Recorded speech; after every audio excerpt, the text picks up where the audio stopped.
You're listening to the Meet the Farmers podcast with me, your host, Ben Eagle. Please remember to subscribe to the show wherever you are listening.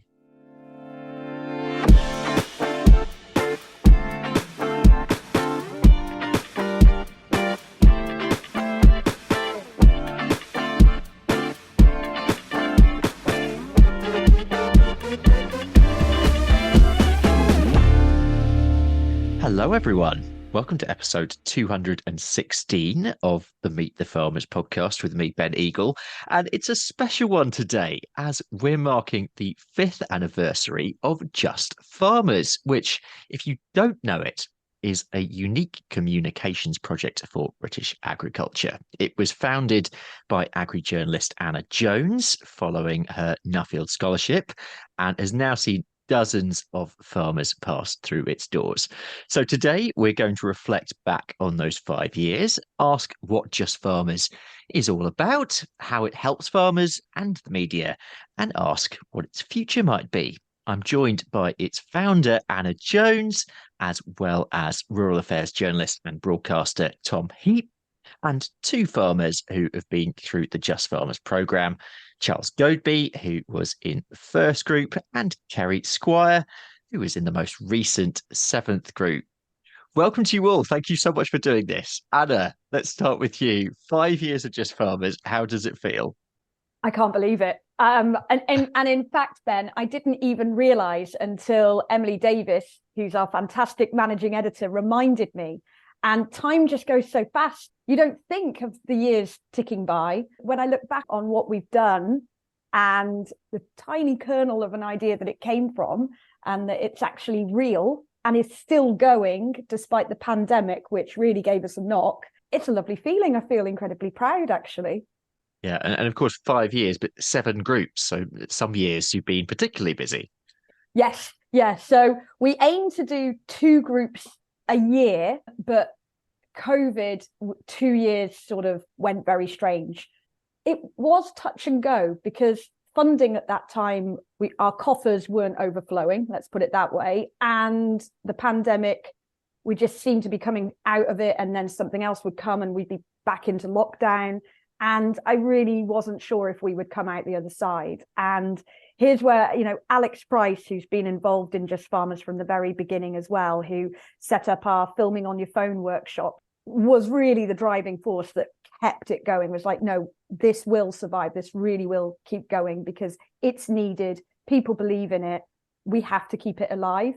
And I'll be forever thankful to Alex for really keeping the spirit of it going, because there were times when I had a bit of a wobble, and but that just shows how Just Farmers is a real family, and everyone that's part of it sort of buys into what it is. We support each other. If someone's having a tough time, the rest of the group pick them up and carry them on, and and that's worked for me as well. I haven't always been the driving force. Sometimes I've needed to be picked up and encouraged. So it is a very, very supportive network of people.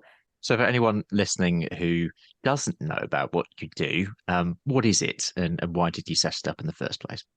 So it goes back to when I started my Nuffield Farming Scholarship in 2016. The context is I've been a rural affairs journalist for nearly 20 years. So I spent a lot of those years on BBC Countryfile, and then also hopped over the fence back and forth to Radio 4, where I worked on Farming Today a lot. So those two sort of titans of rural programming is where I've spent most of my career to date. And I saw the way that stories were being told was really changing, or certainly the way people were reacting to stories. So when I started as a researcher, it was easy to get people to come onto Countryfile and share their stories. And then as we've entered into a more polarized era, with debates becoming more like culture wars, actually, this very spiky atmosphere around a lot of the issues that we report on, it was making it really difficult to get farmers particularly to open up. And they were very suspicious of the media, certainly at that time, even more so, I would say. And I used to spend most of my time just negotiating access onto farms. That's before you even start telling the story. It was just getting onto the farm. And then I also found on the media side of things that there wasn't always much sort of sympathy to that either, or understanding of what was driving that suspicion and that lack of trust. And I really felt that as a farmer's daughter and coming from a farming background and experienced journalist and program maker by that point, I had a real responsibility to try and act as a bridge between those two. So that's why I applied for my Nuffield, which looked at the coverage of farming issues in the mainstream media. And I went all over the world and depressingly found out that it's a problem that kind of infects all of the Western world, where you have heavily urbanized populations who are largely politically, geographically, socially, culturally disconnected from farming. And I thought, wow, there really is a disconnect here. And how can I help? So at the end of my Nuffield in 2017, when I presented my findings, I said, wouldn't it be great to have something that kind of loosely borrowed from almost a casting agency model, where you kind of bring a group of like-minded farmers together that are up for open communication, even if it's a bad news story, but they can speak themselves from the heart with their own personal testimony of how they're affected by those issues. So they're not speaking on behalf of a union or a trade association or a membership organization. They are speaking literally just as farmers. So I'm not saying that, I want to do, industry messaging. I'm not a lobbyist. I'm not a PR person. I'm not somebody that is trying to drive industry messages. I'm purely a journalist that wants to bring more diverse voices into the fold so that we can hear from more people at the grassroots of our industry about what it's like for them. And I think the more diverse voices you can get out there is a benefit for the media. We need that, because the media gets fed up of talking to the same people. And unfortunately, with farming, you do see the usual suspects just popping up again and again and again. And they're working very hard, but we can't expect them to do it all. So now we've got these 84 farmers that have been through our workshops, and they each do 4 days of media education training. So the first workshop is in the city. They come down to Bristol, and we spend most of that time actually theory stuff. What is a story? And breaking through that barrier of distrust. You have to get through that before you can start building communication skills. Is there an anti-farming agenda? I don't believe there is, but a lot of farmers do. Why do you think there's an anti-farming agenda? What's happened in your life to make you feel that way? And really exploring where these fears come from, then starting to share what I know about the media and how it works and what it wants, and just starting to open up those lines of communication. I act as a bit of a translator, really. I'm like, well, the reason a journalist might do that is X, Y, and Z. So it kind of explains our motivations in the media so that they can understand a little bit better about where we're coming from too. And then it's only in the second workshop that we actually start getting microphones and cameras out and actually start doing the media work, because I think you really have to spend a long time on the foundation before you can start sticking a microphone in someone's face. And then after they've been through those 4 days of training, our farmers agree in return for that free experience, because it's fully funded by our very generous sponsors. They agree to go on our website, and then they're a case study, and then registered members of the media, of which there are more than 300 from national, regional media, press, broadcasters. They can log on, and if they're doing a story about bovine TB, they can put bovine TB into the search, and it will bring up all the farmers who are happy to talk about bovine TB, and then a multitude of other issues as well. Thanks, Anna. I want to turn to our farmers in a bit. But before I do, Tom, I just wonder if I could reflect with you on some of what Anna's just said there, especially when it comes to that shift in the context that she was explaining. I'm just interested whether you've seen that in terms of a sense of like farmer disconnect, or when Anna was talking about approaching farmers. And have you noticed a shift in that sort of context of how farmers and the media have worked together?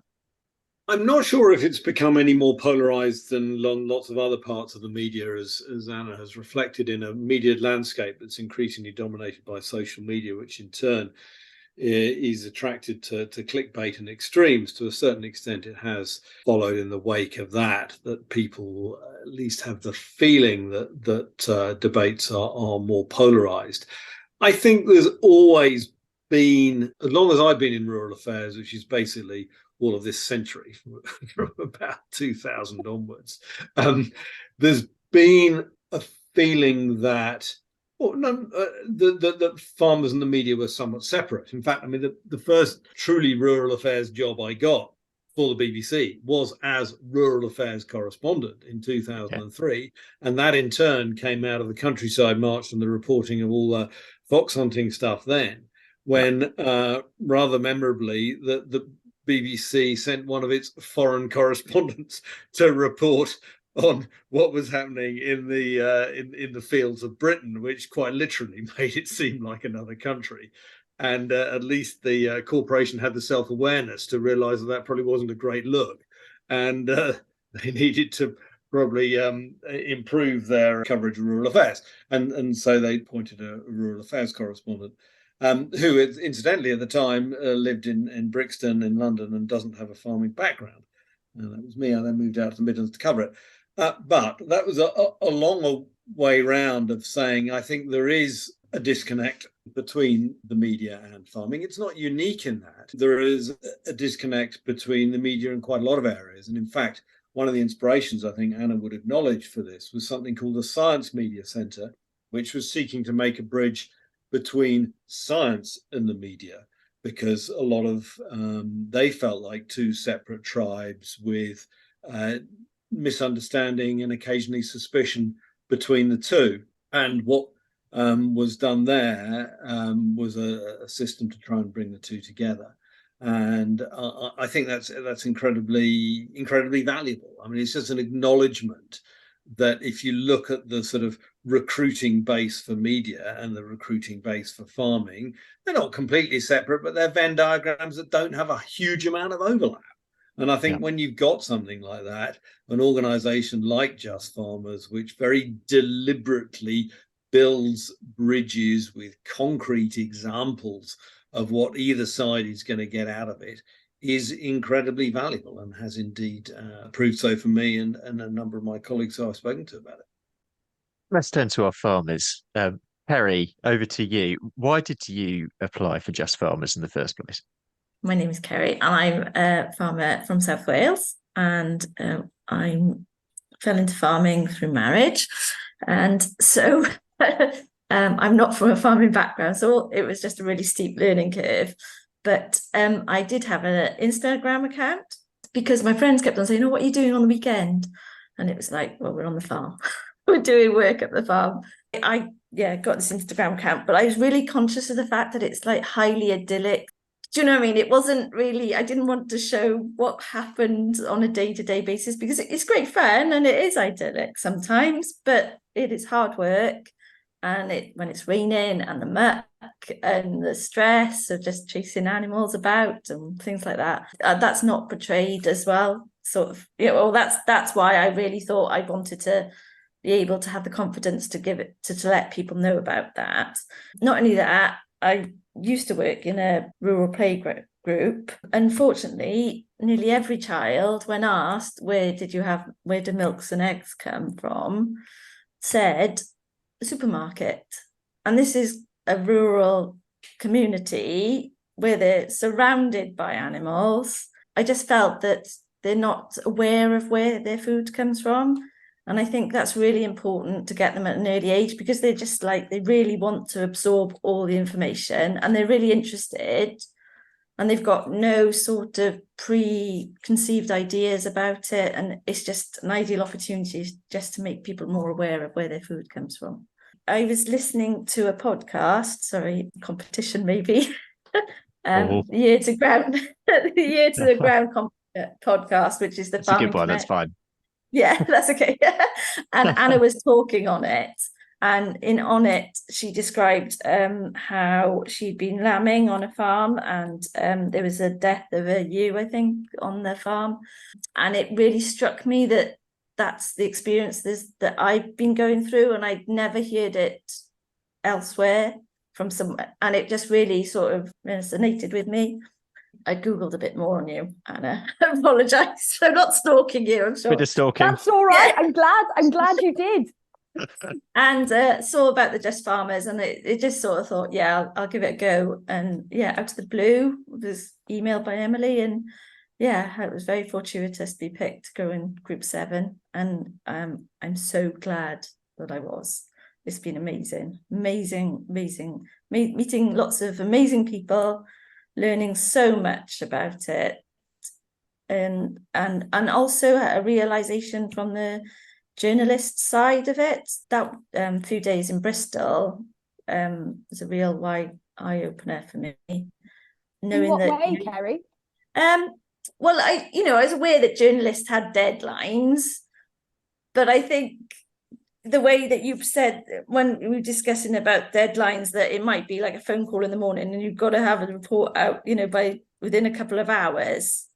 That was a bit of a shock to me. I think the fact that journalists didn't have that point of call, or they had someone who might know someone, and you might end up speaking to someone who didn't know about the subject that they were actually being asked to talk about. So, which is probably me, but oh no, yeah, it was really interesting learning about a journalist's sort of life. Just chiming in quickly there, I think one of the things that Just Farmers does very well is that journalists is often not the information you need given the deadline is not always the perfect and the total.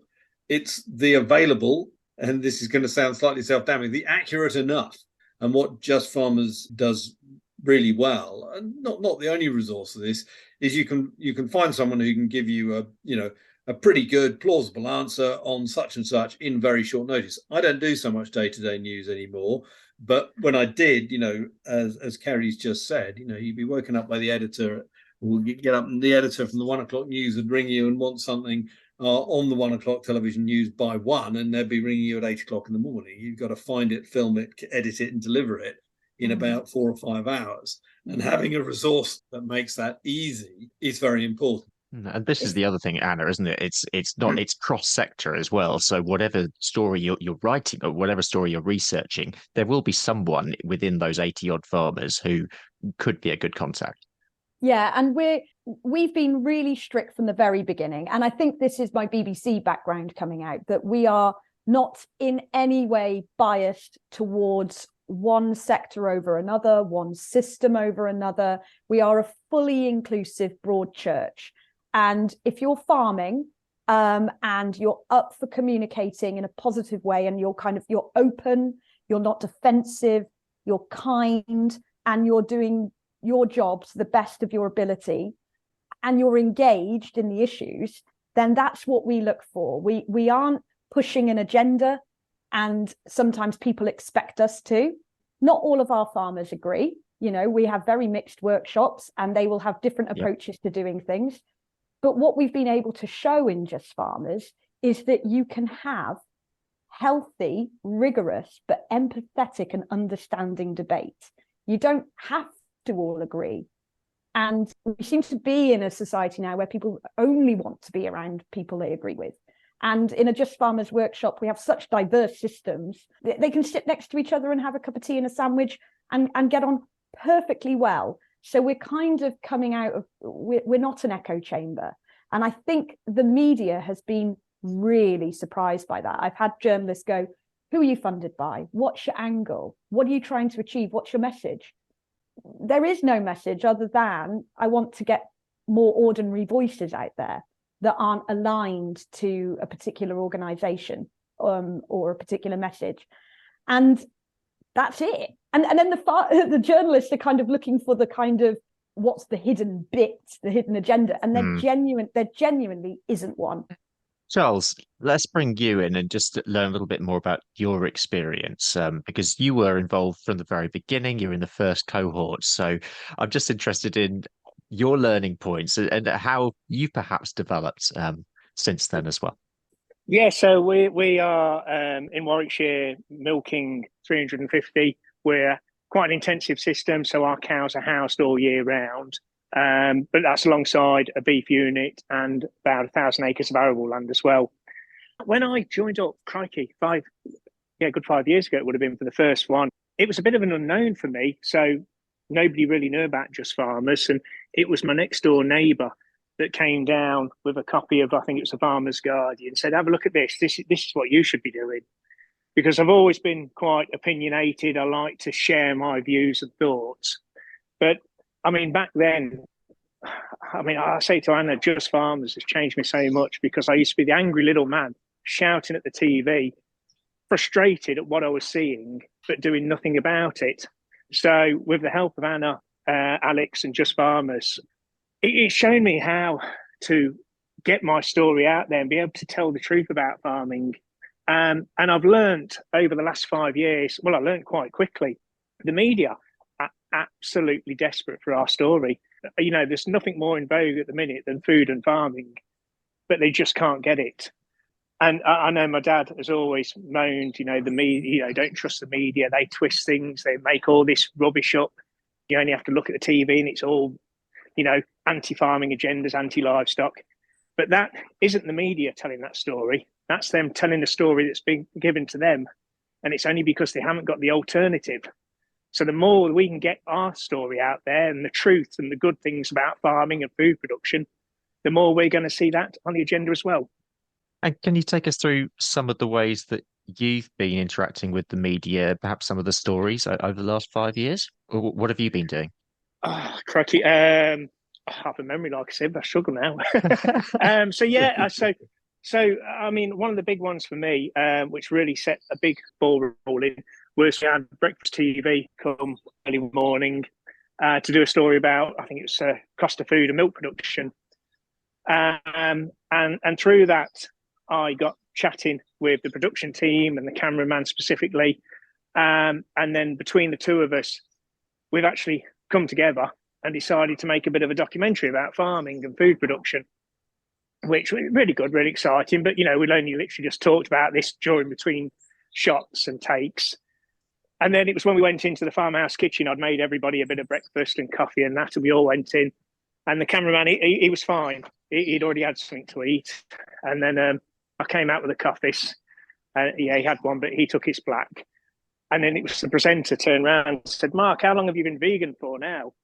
And here he is sitting at a dairy farmer's table, and he literally just slid underneath the table. He was mortified that it had come out. But actually, we had a great conversation on the back of this. And I'm very passionate about people have the right to choose how they live their own life, what they eat and what they do. Nobody should tell anybody what they should do. But I just strongly believe that they should make that decision based on honest facts and not propaganda and rubbish. And he actually had the same sort of theory. He'd come off social media because he was sick of the extremist vegan propaganda that's being put out there, just as I get sick of some of the real extremist pro-farming things that get put on social media. So between us, we set up this idea of telling the story of one of our cows and being able to tell the story of milk production through that. And to the extent I've even sold a cow to an animal sanctuary. We've been down there filming, yeah, of course. And looking at her. So quite an exciting project there, which is just built on the back of one broadcast interview that I did. Every time I do an interview or work with anybody, I'll always keep the details. And a lot of them are brilliant. Last night, I was texting a journalist for one of the local papers at 10 o'clock last night, talking about something that's coming up and sparking a bit of interest. And I had a quick look just through my phone before this recording, and I think I've got 37 journalists and broadcast producers on my phone that I've kept. Wow. Can I just jump in here and just say, it's so wonderful to see the tips and advice that we give in a Just Farmers workshop working on the ground, because I always say that to the farmers when they say, oh, have you ever been interviewed? Oh yeah, we had BBC local radio came out to the farm once. I was like, oh, who interviewed you? Can't remember. Did you get their number? No. And it's like, but you've missed the opportunity to build a connection there with somebody who works and lives in your patch, who you could get to know, and on a slow news day, they might be very happy for a call and you can come out to the farm. I just think that's so important, because so often people see the media, inverted commas, as this big faceless entity. But just like farming, we are people, just trying to do a job, and often under difficult conditions. And our contacts are very, very important. And I've built really good relationships with so many of my contacts over my career. And that's a really important relationship. Yeah, and a big part of this also, it's as well as that relationship building, it's about insight, isn't it, as well? And Ceri already described a bit about her trip to Bristol. Tom, if I can take you back, I think you were involved in the very first Just Farmers workshop 5 years ago, and this is about displaying really the life of a journalist to the farmers. Can you take me back to that experience? If you can take your memory back. Not terribly well, no, because I don't remember a huge deal about it. I remember it being a lot of fun, and I remember I came away with a mug which I've still got saying "Trust me, I'm a journalist," which was obviously quite a radical thought for quite a lot of people there. It was an eye opener for me in the sense, not in the sense of meeting farmers, because by then I've spent 15 years or so meeting farmers, so that wasn't kind of revelatory, but having them kind of open up about their own hopes and fears in terms of interacting with the media. One of the things I think it is quite important to get across, because I don't want to paint all the media as sort of totally angelic and totally without angle and totally without a mission. And there is, I think, one thing that is important for farmers to understand, I think I remember talking about this then, is there is bias in journalism. Journalism is always biased in favor of the story. And the story is not always about telling the whole truth, because that is an academic thesis of 10,000 words plus. It's about telling a part of that truth which delivers a story which will interest, which will engage an audience. And that is obviously, being biased in favor of the story is a spectrum from behavior that is completely reprehensible through to just shaping the facts in a way that will entertain people. And I think farmers do need to be aware of that. Well, anybody interacting with the media needs to be aware of that. Ceri? I wanted to say as well, what I learned through the Just Farmers course, particularly on the second sort of workshop up in Staffordshire, was that actually we becoming part of the media. We are producing our own stories and that. So, while the first one was all about the journalist and providing stories for them to then put out with the Instagram and the videos and everything else and all the social media, Just Farmers, I think, gave me the confidence to be actually a producer then of information and be my own little journalist, which I think is really good. And it's worth saying that we have a writing workshop, which is for farmers that are interested in starting a blog or writing a newsletter for their local community to go out with a lamb box or whatever. And Ceri, I hope you don't mind me saying, but Ceri absolutely excelled in the writing workshop. And this whole talent, I'm not sure if you knew that you're a talented writer, Ceri, before. Did you? No. But Ceri wrote a piece which she read to the group, and it was just fantastic. Yeah, I think it gave me the support from all the people there in the team, gave me the confidence to put down what I think in words, and especially with Claire as well, sort of doing the editing of that and giving me advice on that.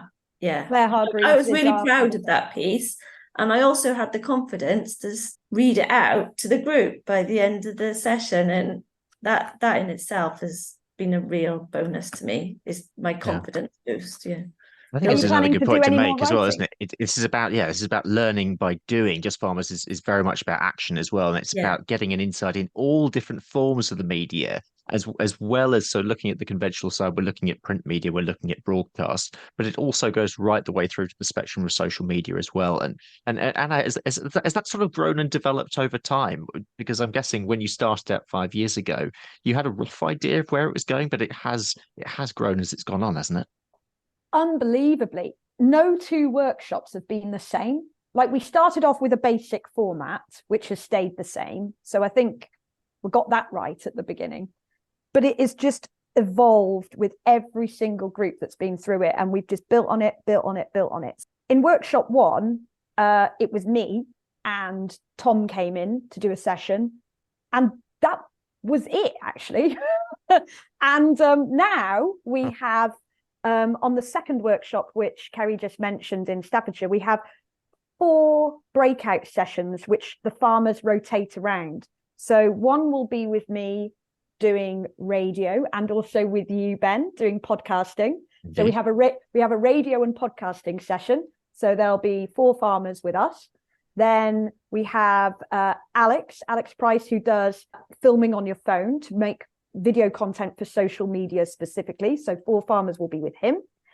Claire Hargreaves, who Ceri just mentioned, who was covering Emily while Emily was on maternity leave, is a writer and food journalist. She does a writing and blogging session, and there'll be 4 farmers with her. And then we have a producer director who I worked with on Country File way back when we were researchers, called Peter Taylor, and he does a How TV is Made workshop. And we also have Phil Kurzweil as well.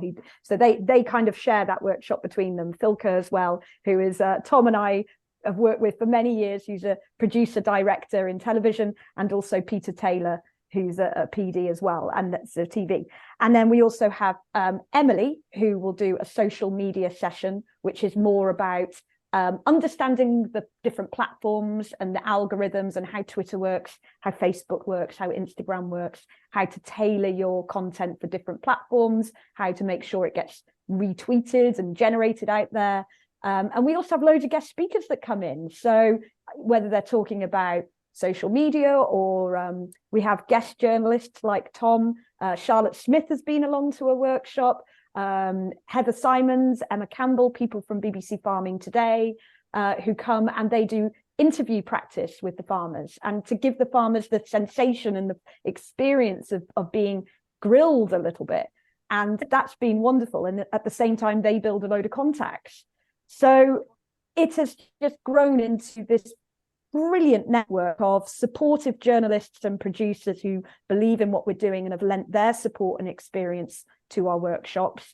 The farmers and growers who are just so brilliant at throwing themselves into something new, because on the first day, some of them are sitting there with their arms crossed and their brows furrowed a bit, thinking, what the hell have I signed up to? And then by the end of the 4 days, I'm pleased and proud to say that the feedback that you've heard from Ceri is pretty much universally shared about improved confidence and a sense of being able to do it. And that's all we want. We just want people to leave our workshops thinking, I could do that, and not being afraid of it anymore. Meet the Farmers is brought to you by RuralPod Media, the only podcast production agency to specialise in the rural sector. We're on a mission to make rural stories mainstream and help businesses, organisations and communities like you tell your story through podcasting. Podcasting is a fantastic way of connecting with your audience, whoever that might be, getting your message out there and networking with leaders in your niche. RuralPod Media can help you by launching your new podcast or helping you with the technical side. We also provide podcast training and an audit service if you already have a podcast, you're not sure where to take it to next. For more information or to book a call, visit ruralpodmedia.co.uk. That's ruralpodmedia.co.uk. We're disrupting this whole outdated idea of what media training is, which is why I don't call it media training. I call it media education, because it's more like giving you an insight into journalism training, really, or a media course. And also you asked about, what we're trying to achieve. That's the basic level of what we're trying to achieve, is that improved confidence and that ability to own your own story. But since in the last 5 years, I've realized it's so much more than that. We've helped with farmers' mental health. We've had farmers that have come through our workshops that are really struggling. And you don't know it initially. It comes out when they realize they're in a safe place, they're in a supportive environment, that they're in a group of people who understand, and crucially, they're taken out of their peer group, because they are individuals representing individual sectors and systems. Like, for instance, there'll only be one housed dairy producer in a group, and he'll be talking to pig farmers, poultry farmers, vegetable growers. beef producers, whatever, you're taking them out of a peer group where they might feel that they have to compete or keep a brave face or show that they're strong. And suddenly they're in a neutral space, and often they're in a neutral place, because we're not in the countryside, we're in the middle of Bristol, we're on neutral territory where you can totally be yourself as a person, not a farmer. I never even realized that would be so powerful. But when you have that leveling experience where no one is better than anyone else, they're all the same, that's when guards get let down, when truth comes out, and often when feelings come out, and vulnerability, crucially. That's when you see people's vulnerabilities. You know, we've had tears, we've had all sorts, and everyone rallies round, and you know that it's a confidential space as well. Oh my goodness, I can't believe what people have fed back to us about, I've been going through a very difficult time, and without Just Farmers, I don't know where I would be now. That's hugely rewarding, and it's not even what I set out to do. So we're so much more than just a media project, so much more. Yeah, I think that's a great point to lead on. I mean, just starting to round this up, Ceri, I just wondered if could just have maybe a point from you in terms of what you've taken away from Just Farmers, and how it sort of prepared you going forwards. I think it's giving me the confidence to tell my story and let people, initially it was my friends, but to let people know that farming is a really good profession to be in, and it's enjoyable, but it's hard as well. And also, we talked about learning and education and things like that. I think informing people about the facts as they are and getting that message out to anyone, rather than them sort of making decisions on preconceived ideas. I just love it, and just telling my story. I'm really proud of my farm, our farm, not my farm, our farm. I'm really proud of it and the work that we do.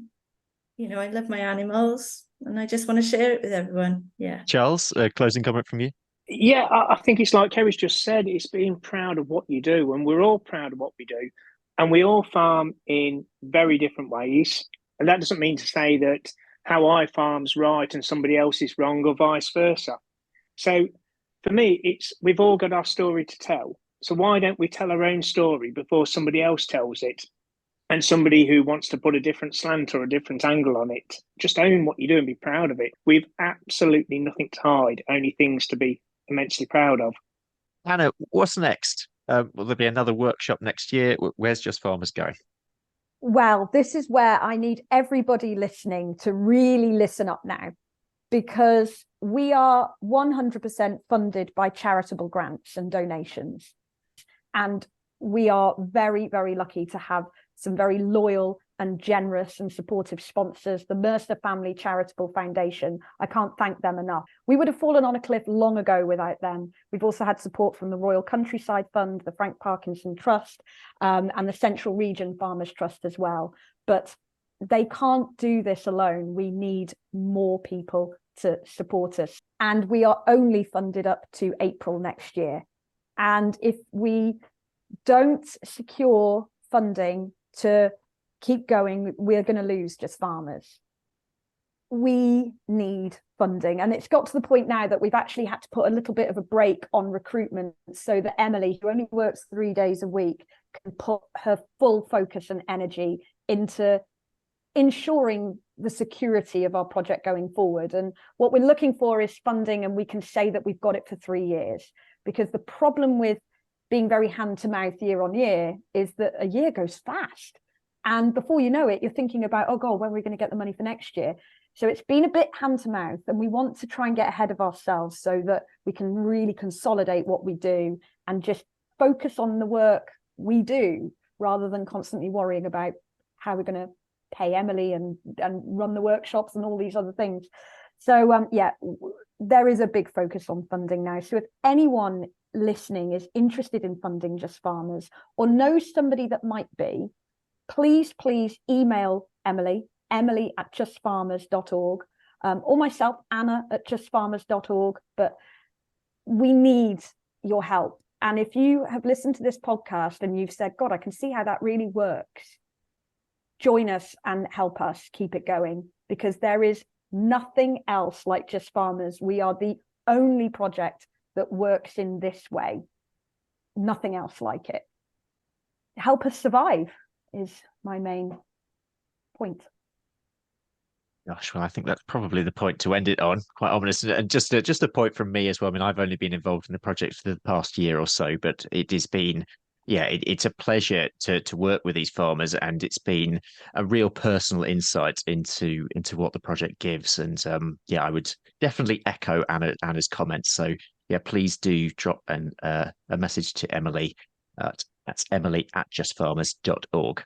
We will leave it there for today, but a big thank you to my guests, Anna Jones, Tom Heap, Ceri Squire, and Charles Goadby. We won't have an episode next week as I'll be away focusing on other projects, but the following week we'll have a mini-series focused on woodlands and trees on farms, which is being released in association with Forestry Commission, and then we'll be back to normal the week after that. Please see the show notes for any information, any links that we mentioned today, including, of course, more info on Just Farmers and the link to the Just Farmers website. For now, though, I'm Ben Eagle. This has been Meet the Farmers. Thank you very much for listening, and I'll see you next time.